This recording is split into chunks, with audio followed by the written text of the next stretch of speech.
Tulo patay, samtang tulusab ang samdan ka mga sakay sa duha ka minivan. Human gipamusil.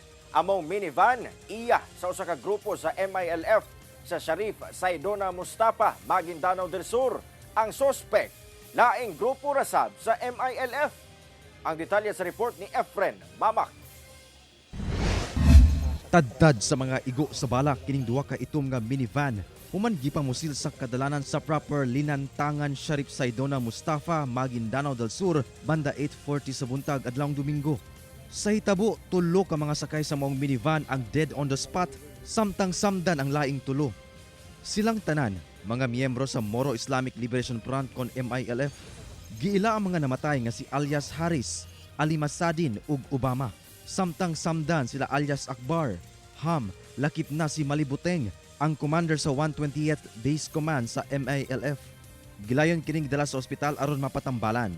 Samtang nakasibat ang mga namusil nga matud pa, laing grupo sa MILF ubos sa 118th Base Command. Na-recover sa crime scene ang anaa sa kapin gatos ka basiyo sa mga nagkalain-laing pusil nga gingong gigamit sa maong pagpamusil. Matud sa Maguindanao del Sur Police Provincial Office, pabiyahe unta ang mga biktima padulong sa Pembalkan Mamasapano sa maong probinsya.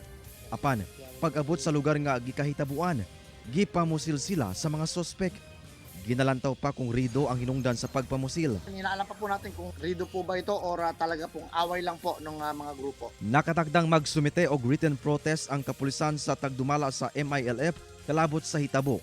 Ginasuwen pa kining makuhaan og pahayag. Usually po ang ginagawa ng ating kapulisan ay nagsasubmit po ng written protest sa ating pong pamunuan ng ating mga peace inclined group, yung ating pong MILF, para po magkaroon ng sanksyon yung mga ganito pong mga tauhan nila na involved. Kauban si Bong Vicencio, Efren Mamak.